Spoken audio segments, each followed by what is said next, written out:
محمد ہمارے بڑی شان والے۔ الحمدللہ رب العالمین والعاقبۃ للمتقین والصلاة والسلام علی سید الانبیاء والمرسلین وعلی آلہ وصحبہ اجمعین، اما بعد۔ اللہم صلی علی سیدنا محمد وعلی آل سیدنا محمد وبارک وسلم۔ سبحان ربک رب العزت عما یصفون وسلام علی المرسلین والحمد للہ رب العالمین۔ معزز ناظرین، السلام علیکم ورحمۃ اللہ وبرکاتہ۔ امید کہ آپ تمام حضرات بخیر و عافیت ہوگے۔ آج میں حافظ انصار اشاعتی چینل سے کچھ اہم موضوع آپ کے حوالے کرنا چاہتا ہوں، اگرچہ یہ ہمارا موضوع سلسلہ وار انشاءاللہ چلتا رہے گا۔ آج ہم سب سے پہلے نماز کے تعلق سے کچھ باتیں آپ کے سامنے عرض کرنے جا رہے ہیں۔ یاد رکھیے، نماز رب تبارک و تعالیٰ کی طرف سے عطا کردہ ایک حسین تحفہ ہے، مسلمانوں کے لیے معراج ہے۔ رسول اللہ صلی اللہ علیہ وسلم نے نماز کی بڑی اہمیت و فضیلت احادیث سے مبارکہ میں ذکر کی گئی ہے، اور لہٰذا نماز کو ہم کیسے درست کریں اس کی بہت ہی زیادہ ضرورت ہوا کرتی ہے۔ اگر ہماری نماز درست نہیں ہوگی تو حدیث شریف کا وہ مضمون ہمارے سامنے ہے کہ کل قیامت کے دن یہ ہمارے منہ پر مار دی جائیں گی کالے کپڑے میں لپیٹ کر۔ لہٰذا اس بات کی ضرورت ہے کہ ہم نماز کیسے درست کریں۔ تو اس تعلق سے بہت سی چیزیں ہمارے سامنے آنی چاہیے۔ تو آج سے ہم یہ سلسلہ شروع کر رہے ہیں۔ سب سے پہلے ہم شرائط نماز کا ذکر کرتے ہیں۔ تو یاد رکھیے، نماز کی کچھ شرائط ہے، کچھ ارکان ہیں، کچھ واجبات ہے، کچھ سنن و آداب ہے، کچھ مستحبات ہے۔ یہ ساری چیزیں ہیں، بہت ساری چیزیں ہیں جن کو انشاءاللہ اگلے پیریڈ میں ہم ذکر کریں گے۔ آج کا ہمارا عنوان ہے شرائط نماز۔ تو اولاً ذہن میں رکھے کہ نماز کے چند شرائط ہے جن کو میں ترتیب وار ذکر کرتا ہوں۔ سب سے پہلے بدن کا پاک ہونا۔ نماز کی ادائیگی کے لیے، نماز کی درستگی کے لیے بدن کا پاک ہونا ضروری ہے۔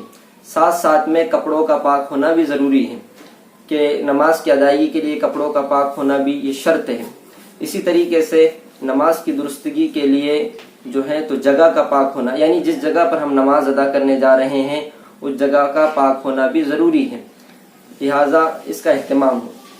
اس کے ساتھ ساتھ نماز کی ادائیگی کی درستگی کے لیے قبلہ رخ ہونا یہ بھی ضروری ہے، کہ آپ کا چہرہ، آپ کا سینہ یہ قبلے کی سمت میں ہو، قبلے کی جانب ہو۔ یہ نماز کے شرائط میں سے ہے۔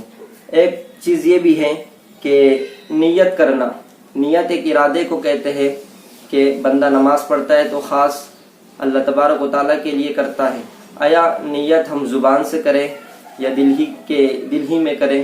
تو یاد رکھے، نیت دل کے ارادے کو کہتے ہیں۔ اگر کوئی آدمی دل میں ہی یہ سوچ لے کہ میں نماز پڑھنے جا رہا ہوں، مثلا فجر کی نماز یا ظہر کی نماز، تو اس کا دل کا ارادہ کافی ہوگا، الا یہ کہ کوئی منافی صلاۃ یعنی نماز کے خلاف کوئی عمل بیچ میں نہ کر لیا ہو۔ نیز ایک چیز یہ بھی ہے کہ سطر کا چھپانا، یہ بڑا اہم مسئلہ ہے کہ نماز کی شرطوں میں سے ہے۔ تو یاد رکھے کہ مرد کا جو سطر ہے وہ ناف سے لے کر گھٹنوں تک ہے۔ مرد کے لیے اتنا چھپانا ضروری ہے نماز کی ادائیگی کے لیے، نماز کے درست ہونے کے لیے۔ نیز عورتوں کا سطر تو سارا بدن سطر ہے، سر کے بالوں سے لے کے پیر کے ناخن تک، الا یہ کہ چہرہ سطر میں داخل نہیں ہے اور دونوں ہاتھ یہ سطر میں داخل نہیں ہے، اور بعض علماء نے لکھا ہے کہ پیر بھی سطر میں داخل نہیں ہے۔ اس کے علاوہ سارا بدن یہ سطر میں داخل ہوگا۔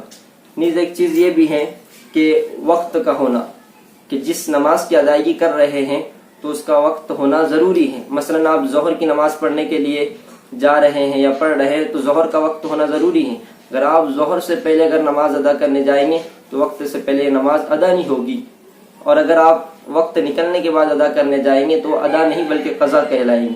یہ نماز کے چند شرائط تھے جو آج آپ کے سامنے ذکر کیے گئے۔ آئندہ انشاءاللہ سلسلے وار یہ چیزیں آپ کے سامنے ذکر کی جائیں گی۔ اسی پر میں رخصتی طلب کرتا ہوں۔ فقط والسلام وآخر دعوانا ان الحمد للہ رب العالمین۔